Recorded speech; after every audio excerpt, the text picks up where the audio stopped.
कि शुरुआत जो है लुम्बिनी के ऐतिहासिक पावन भूमि से हो रही है, यह बड़े ही गर्व की बात है कि जनमत माटी यात्रा यहां से शुरुआत हो रही है, आज से शुरुआत हो रही है, इस लुम्बिनी के पावन भूमि से शुरुआत हो रही है। और आप सभी इस ऐतिहासिक परिघटना के साक्षी बने हुए हैं, साक्षी बने हुए हैं, देख रहे हैं। यह बड़े ही गर्व की बात है जो आने वाली पीढ़ी भी आप सबको देखेगी, आप सबको सुनेगी। इसीलिए जो ऐतिहासिक महत्व के साथ जनमत माटी यात्रा शुरू हो रही है, उसके लक्ष्य पर, उसके कारण पर मैं दो चार शब्द कहना चाहूंगा। उसके बाद हम सब यात्रा के लिए रवाना होंगे यहां से।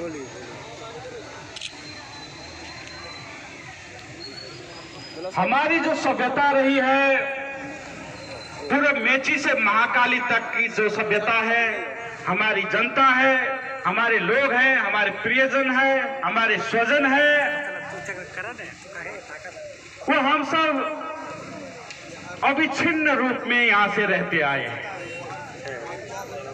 हमारा पृष्ठभूमि एक है, हमारा इतिहास एक है, हमारी संस्कृति एक है, हमारी भाषा भी मध्य देशीय भाषा है। हर एक दृष्टिकोण से हम मेची से महाकाली तक एक होकर इतिहास में जीते आए हैं, रहते आए हैं। लेकिन शासकों के छल के कारण, शासकों के षड्यंत्र के कारण आज हमें बार बार तोड़ने का कोशिश किया गया है, बार बार हमें अलग बनाने की कोशिश किया गया है। कभी धर्म के नाम पे, कभी जाति के नाम पे, कभी भूगोल के नाम पे, कभी भाषा के नाम पे हमें अलग अलग करने की कोशिश की गई है।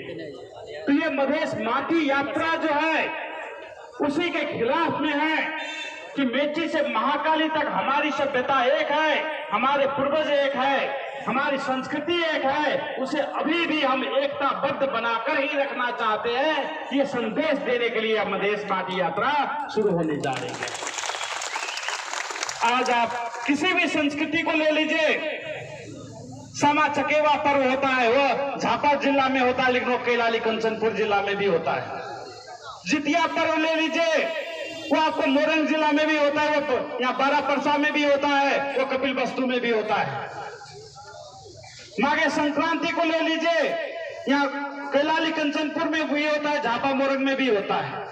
तो इस तरह से हर एक चीज आप हिंदी में बोलिए या मध्य देशीय भाषा में बोलिए, कि आप जो भी कुछ बोलते हैं कहीं जाके बोलिए, यहाँ की भाषा में ही आप झापा में भी जाके बोलिए तो भी वहां समझ में आते हैं लोगों को। वहां अलग कोई भाषा नहीं बोली जाती, ये मध्य देशीय भाषा हर एक जगह बोली जाती है। लेकिन शासकों ने हमें अनेक नाम देके तोड़ने का कोशिश किया, अनेक रूप में बांटने की कोशिश की, और इसी के कारण से आज यह एकता यात्रा कहिए, मधेश ग्राम यात्रा कहिए, जनमत माटी यात्रा कहिए, निकाला जा रहा है कि आज भी हम सब अविच्छिन्न नहीं है, अलग नहीं है। वो एकता का संदेश देने के लिए यह यात्रा शुरू किया जा रहा है। और इस यात्रा के क्रम में मधेश के हर एक गौपालिका जाया जाएगा, हर एक स्थानीय तह में जाया जाएगा, और वहां से वहां की मिट्टी, वहां के पावन मिट्टी को संकलन किया जाएगा।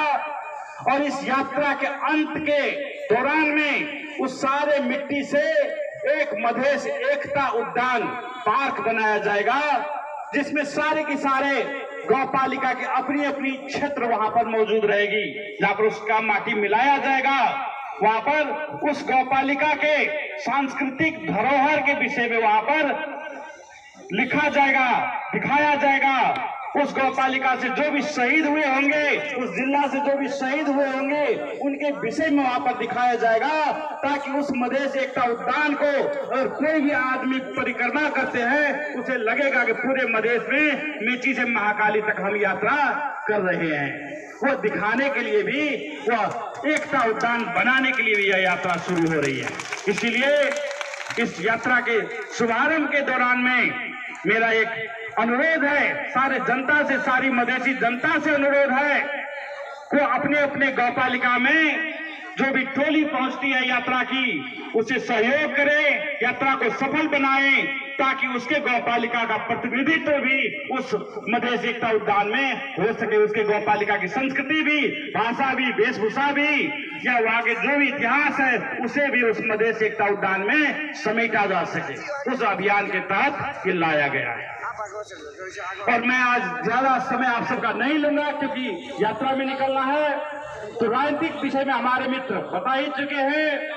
इसमें हम खाली एक बात आपको याद दिलाना चाहते हैं। ये तस्वीर जो देखते हैं, इसमें बहुत सारा तस्वीर, इस तस्वीर में बहुत सारे शहीद यहाँ के रूपंदेही जिला के भी हैं, बहुत सारे शहीद कपिलवस्तु जिला के भी हैं, बहुत सारे कैलाली जिला के भी हैं। और यह मधेश आंदोलन के दौरान में शहीद हुए थे। ये कांग्रेस सरकार से लड़ते लड़ते शहीद हुए थे, ये कम्युनिस्ट सरकार से लड़ते लड़ते शहीद हुए थे, ये अपने अधिकार को पाने के लिए शहीद हुए थे, ये एक मधेश एक प्रदेश नारा लगाते लगाते शहीद हुए थे। ये बात याद दिलाना चाहता हूं मैं, क्योंकि आज जो नेता लोग जो इनको प्रयोग किए, इन शहीदों का सीढ़ी बनाकर सत्ता तक चढ़ गए, वो आज क्या करे आप जानते हैं। हमारे मित्र ने आपको सुनाया उसका ऑडियो कि जिस मधेसी शहीदों के बल पे ही वो नेता बने, अपनी पार्टियां बनाई, बार बार मंत्री बने, बार बार सरकार में गए, वही आदमी मंत्री बनने के बाद क्या कहते हैं, ये मधेशवाद क्या होता है हमको मालूम ही नहीं। ये मधेशवाद बने को केवल हमें थाए छे ना। वही लोग जिनको आप यहाँ पर धरना करते थे, धरना देते थे, आंदोलन में नाकाबंदी किए थे, लेकिन वो लोग जैसे ही सरकार में गए तो कहता हमें मधेशवादी सदेशवादी वही न करने लगे। लेकिन आपको याद होगा बहुत सारे लोग यहाँ पर आंदोलनकारी हैं, बहुत सारे लोग जुझारू नेतृत्व है, बहुत लोग बुजुर्ग हैं। आपको मालूम होगा जब मधेश में पूरे मेची से महाकाली तक आंदोलन चल रहा था तो कपिलवस्तु में भी आपको मधेश सरकार करके बैनर लगाया जाता था। आप सबको मैं ये याद दिलाना चाहता हूँ। आज भले ये लोग, ये नेता लोग जो मंत्री बनकर अभी कभी ओली के सरकार में बैठे हैं तो कभी माधव नेपाल और देवबा के सरकार में बैठे हैं, वो भले भूल जाए, लेकिन आप सब मत भूलिएगा कि ये शहीदों ने जो बलिदानी दी थी, जो बेथरी में आंदोलन हुआ था, जो निर्दोष लोग मारे गए थे, वो एक मधेश एक प्रदेश के सपना के लिए मारे गए थे। ये बात भूलना नहीं है और शहीदों के सपना को हमें साकार करना है, ये बात है। और आज देखिए हमारे शहीदों ने बलिदानी दी, एक मधेश एक प्रदेश का नारा लगाते हुए। उनका सपना था एक अखंड मधेश हो, एक शक्तिशाली मधेश हो, जिसमें सारे मधेशियों को अपना अधिकार मिले, हमारे माता बहनों को अधिकार मिले, हमारे युवाओं को अधिकार मिले, सारे वर्ग और तबका के लोगों को अधिकार मिले।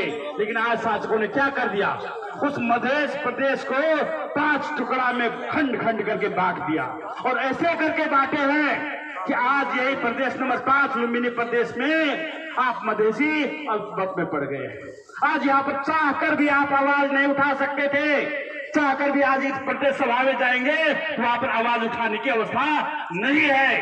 हम सब पूरे दशक से लड़ते रहे कि नहीं, धोती कुर्ता को भी सम्मान मिलना चाहिए, लेकिन प्रदेश सभा क्या करती है, यहाँ पर नेपाली से काठमांडू से हम लड़ लिए, वहाँ के संसद में आप धोती कुर्ता लगा के जा सकते हैं, वहाँ के संसद में जाके आप अपनी भाषा बोल सकते हैं। इन प्रदेश नंबर 5 की जो सरकार है वहाँ पर आपको दोहरा सवाल लगाने पे मजबूर कर दिया, ऐसी विभेदपूर्ण नीति लाई गई।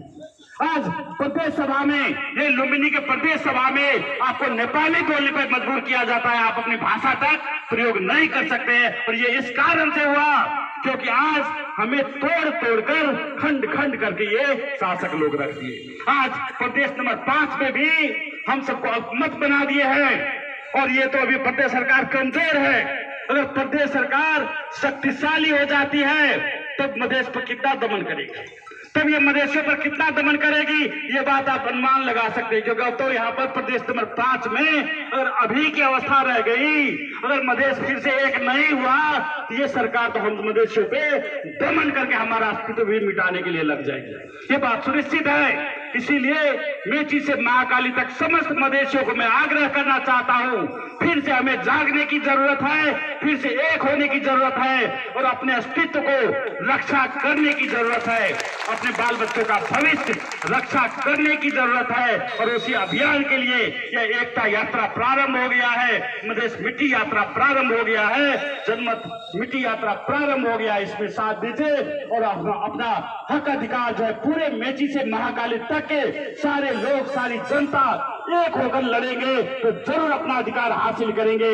और इसीलिए मैं पुनः आप सबसे आग्रह करना चाहता हूं कि चाहे कैलाली के थारों की समस्या हो, रेशम चौधरी को छुटाने की बात हो या मोरन के आदमियों के दमन की बात हो, अगर मोरन के आदमियों पर दमन होता है तो कैलाली कंचनपुर कपिल वस्तु का लोग भी उठे, और कपिल वस्तु रूपंदेही में दमन होता है तो जनकपुर और सप्तरी के लोग भी उठे। उसी एकता को दर्शाने के लिए हम यहाँ पर खड़े हैं और हम सब मिलकर अगर लड़ते हैं तो नेपाली शासकों को घुटना टिका सकते हैं और अपना हक अधिकार ले सकते हैं। यही बात में खाली आपको कोई तुरंत दिलाना चाहता हूँ और आज के लिए मैं विदा होना चाहता हूँ और इस यात्रा को सफलतापूर्वक संपन्न करने के लिए मैं सहयोग की अपेक्षा से आप सभी को धन्यवाद देना चाहता हूँ। धन्यवाद।